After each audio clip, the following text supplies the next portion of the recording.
weANC ubonge kakhulu kulabo abayibamba ngo1955 belwa nohulumeni ubandlululo. We are pleased that our forebears felt the need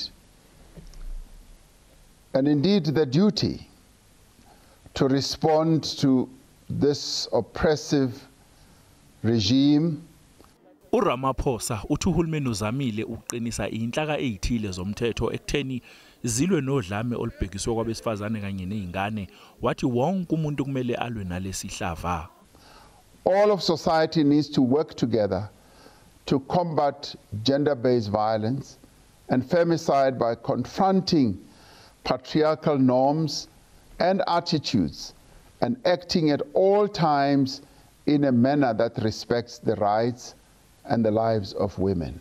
UMengameli weANC uthi abesifazane bangagcini ngokuvikelwa nje kuphela kodwa kumele bahlonyiswe nangolwazi babambe iqhaza nasemnothweni wezwe.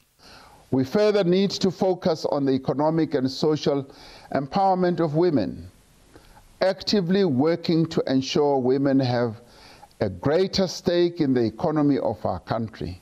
Ramaphosa uthi kuzosungulwa imikhankaso kuzokube kuhloswe ngayo ukuguqula imiqondo yabantu ukuze bangabaxhaphazi abantu besifazane waqhuquzela izisulu kanye nabanolwazi ukuthi bangathuli babike ngezigameko zokuhlaselwa kwabesifazane kanye nezingane.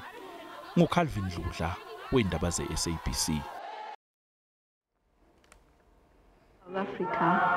Kusenjalo ngomhla zingamashumi-26 kuNhlangulana wango1955 kwaba usuku oluyingqophamlando njengoba kwakheka ubumbano ezinhlangene ezehlukene.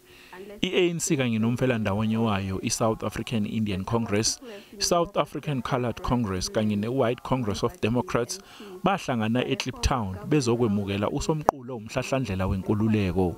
Lo somqulo mzabalazo wanikeza bonke abantu bakulelizwe amalungelo alinganayo kungakhathalekile ukuthi umuntu ngowaliphi ibala.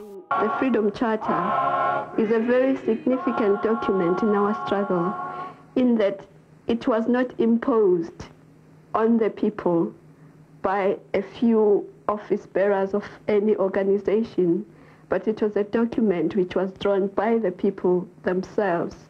Ethula isifundo ngoHerry Gwala ekuqaleni kwalenyanga uCharles Nqakula wawugxeka kakhulu umfelandawonye ngokukhohlwa izigameko zakudala okuyizona ezaphendla indlela ebheke enkululekweni yakulelizwe. Backed a trend that is worrisome in our revolutionary movement. Because what has happened, there's emerged a grouping of people who come from the movement, who have become antagonistic to theory and ideology. Umbuzo khona uthi ngabe abantu baseKliptown bazivuna yini ithelo zalokho kwatshalwa eminyakeni eminingi eyedlule. Ngoba izindlu sasibhalisa 1996 nge-26 September asikaphumi. Eminye yemigomo yosomqulo wenkululeko uthi kumele abantu bakhelwe izindlu baphephe baphinde bazizwe benethezekile kodwa ngemva kweminyaka engamashumi-ayisithupha nanhlanu lo somqulo wasungulwa namanje abantu baseKliptown abakabi nazo izidingo nqangi.